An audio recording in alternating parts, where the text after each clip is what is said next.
The biggest takeaway for me from this was when you guys were talking about like postpartum mood stuff and how you can't really understand it until you're in it, which also applies to Mm. so many other pieces of like parenting and motherhood and all of it. And I, didn't have any postpartum mood issues after Nora. And you were And just so like, I, I'm the best parent on the planet. This yeah, I is was like, this so is easy. this is the best. We're thriving. I'm obsessed. I love being a mom. Give me 10 of these things. Plus Of she these was a things. really she was a really easy baby. So I was like mentally balanced and her needs were very easy to meet. So it was just like, cool, this is the dream. And like I had always wanted to be a mom too, so it was like very fulfilling for me. So when I was pregnant with Abel, my midwife repeatedly was like, "What's your plan for postpartum? Like, what are you going to do to take care of yourself?" And I was like, "Yeah, I mean, I'm going to have some meals in the freezer and like we've got family around, so it should be chill." And then obviously had the least chill baby I had ever met and then had raging postpartum depression. And I have experienced mood issues or mood disorders or mental health issues for the vast majority of my life. And I have never experienced the depths of postpartum. I mean, it was just like in a class of its own. It was like regular depression or anxiety on steroids.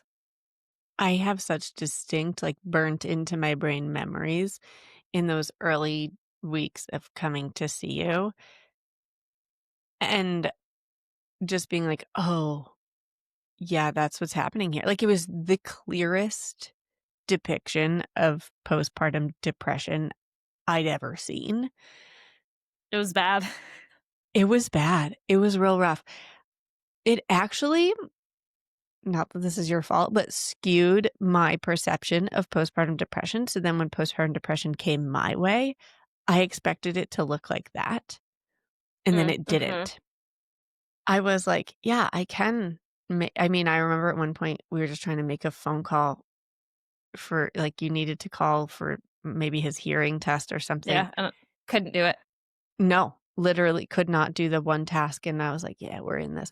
And then I think when I left that first time, I was like, "I'm coming back." And then I came back and stayed for a few days, and I was like, "I'm just gonna do overnights, and maybe if you get some sleep, it'll be helpful." And then you were getting sleep, and it still wasn't helpful.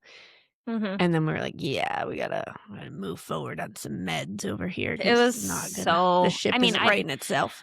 I was in a better mental place when I was diagnosed with cancer and went through chemo. Yeah, it's true. And it's just, right, it's the hormones, Yeah. it's all of it, and I just was It like, was so clear that it was out of your control or anybody's control. yeah, I mean, I was doing all the things to try to be Mhm. better, and it was like, this isn't something that you can, like, think yourself out of. Or do, it's like going for a walk or getting the sleep or eating the food or whatever. There was nothing you could do that was pulling you out of it. You needed additional support, and that is something that drives me nuts when I see it on Mhm. the internet.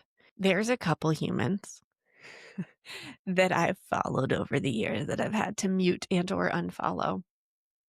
Actually, one of them works in the birth space and does not have kids, but has a lot of thoughts on all the things you could do so that you just like love your life all the time and everything. Your kid is sleeping and things are great and your conflict with your partner is navigable all the time, like all this. Mm. And She's got it all figured out, huh? oh, she has it all figured out with no kids. But it was her discussion around postpartum mood disorders that was my unfollow moment, where it was very like all these things you could do to avoid postpartum depression or anxiety. I just imagine like you seeing any of that in your state and being like, I'm failing when you This is already my feel fault. like a failure. Yes. Yeah. And I should be doing all of these things to feel differently. When in actuality, when you did those things, you did not feel differently. That's exactly it, and I feel this is especially pervasive in the home birth online space, and as Yeah, 2 well, humans yes. who had home births. It's like Yeah. if your minerals are balanced and you protect your birth space and you protect your postpartum space and you're skin to skin with your baby and nobody's interrupting you. And yeah, I did all those things with Abel. I had a beautiful home birth with Abel. My minerals were in check. Like everything was great. Okay. And I had an incredible midwife who thankfully recognized the signs and was like, yeah, this isn't going to work out holistically. But there's this messaging of like, yeah, if you just do X, Y, and Z, if you're good enough, you won't experience postpartum depression or anxiety. Yeah. I think it comes from a place of fear and control because we want to believe that if we do all these things, it wouldn't happen to us, Hmm. right? That if I am making sure I'm trading off with my partner for sleep and whatever, or if I'm co-sleeping so that we're getting as much sleep, whatever the thing is, then it won't happen to me. It's the same thing we saw with cancer in you, where like people want to find out what caused it and assign their own thing so that they can then avoid that because then it's something that won't just sneak up on them. Right. It's that perception of control. Correct. And I think this is especially amplified for when we're talking about mood disorders because as cognitive beings, we really want there to be like a way that we can cognitively work through Mhm. this or work around this. And sometimes that's true. I mean, cognitive behavioral therapy is an evidence-based thing. And I'm not trying to discount that, but I think especially when you're looking at postpartum mood disorders where there's this hormonal cocktail that's affecting your neurotransmitters, you can't think your way out of that. No. No, you cannot. And I actually looking back, I have very few regrets in life. One is not going to the Eras tour.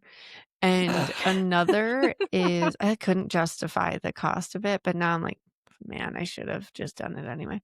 And the other one that comes to mind is not having sought out medication for prenatal depression. That when I look back, I'm like, oh, it started for me in pregnancy and it was really early on in pregnancy, but I kept being like, yeah, well, I'm not really sleeping and I'm parenting another kid. And now I had known my dopamine was low going into pregnancy because I'd done a hormone panel. And I was like, oh, all the dopaminergic activities I was doing, I now don't have access to. And I kept coming up with the like why and trying to like work through it from a cognitive perspective. And I remember at the end of my pregnancy saying to my therapist, I just want to have this baby so I can feel like myself again. And then I had that baby. And then I did not, in fact, feel like myself again. Yeah. Yeah. And she was sleeping 9-hour stretches for the first 4 months. Like all that was in check. And mama did not feel back to herself until I got on, what was it, sertraline or whatever Yeah, and medication. your postpartum depression was more insidious because Yes. you weren't crying all the time and Mm-mm. I was you did functional on the outside. you were very functional, but you mentioned several times that you felt disconnected from your own life. And Mhm. those insidious symptoms that are kind of happening inside your own mind but aren't visible on the outside can be really hard because you're trying to cognitively think your way out of it. If somebody hadn't seen me on the outside and been like, you need medication, I was in a space where I was like, I have to fix this. This is my fault. I'm the mom. I'm supposed to be doing all the things and meeting the baby's needs Mhm. and taking care of my older kid and being good to my husband. And all I'm doing is sitting in a chair and crying all day. And I was like, I'm just a shitty person and this is my new life. And then you and my mom and my midwife were like, you are unwell. Yeah. You need help to get better. Mhm. Mhm. And then once you got the medication, we had to be like, "You need to take it." Yeah, I know. But yes, with no outward symptoms, it was really tough. Like, I was just like, "Oh, maybe this is just, like, I'm overwhelmed with 2 kids. Like, can I not handle 2 kids? Does this feel like too much? Are you kidding me? I'm one of 5 and I've been a teacher and whatever. Like, how can I not do 2?" And I found myself escaping into books or podcasts or anything where I was like, I just don't want to be in my life. Mhm. And eventually I was like, I think I have postpartum depression. And like basically whispered it like that. I know. I remember. And And it was a full year after having symptoms because I distinctly remember in May of 2023, and Mila was born in December, I came to Maine, and I remember saying to you on the beach, and it was kind of the first time I'd said anything out loud where I was like, "I'm not doing great, and I Yeah, think I my remember that. dopamine's low, and I can't figure out how to access more dopamine," and it was the first time I'd said anything out loud, and then it wasn't until May of 2024 that I got on meds. Yeah. And so that's one of my only regrets is, like, I wish I could go back to prenatal Alyssa and say, "You don't have to power through this.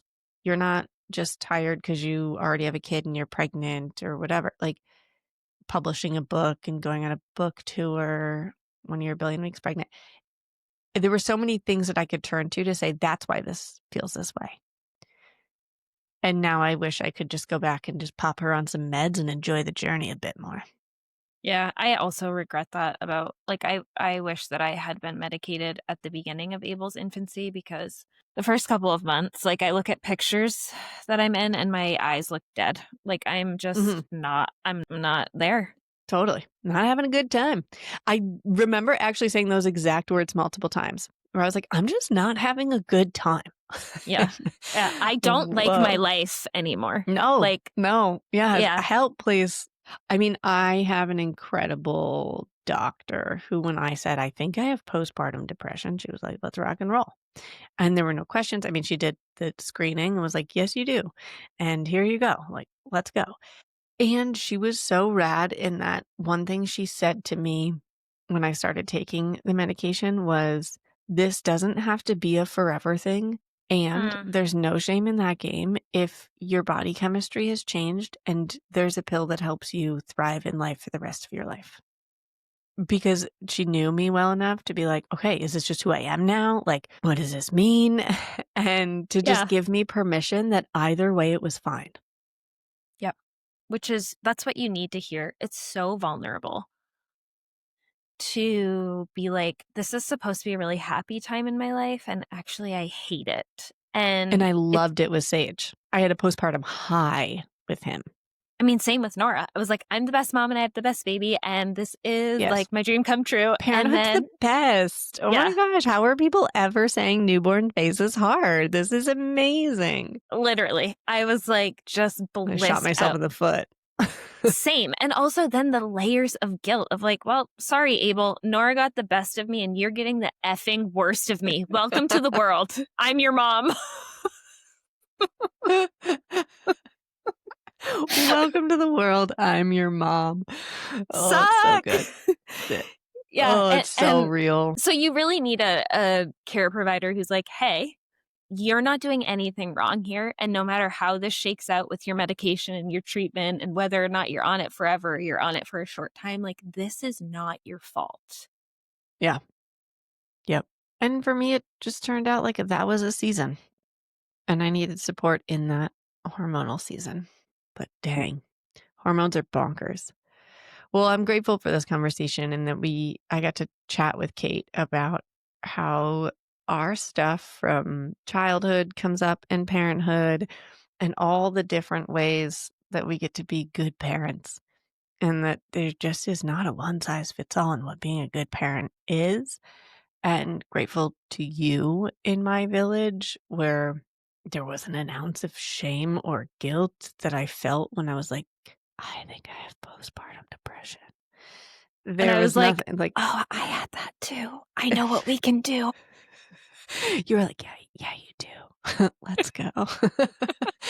Uh, and that was incredible, and I am grateful for your vulnerability the years before in that, like, I knew that you knew parts of what I was feeling because you'd been vulnerable enough with me to share them, and I also knew what it was like to be on the receiving end of all the phone calls and the panic texts and whatever. And I remember at one point you were like, you were deep in the depression.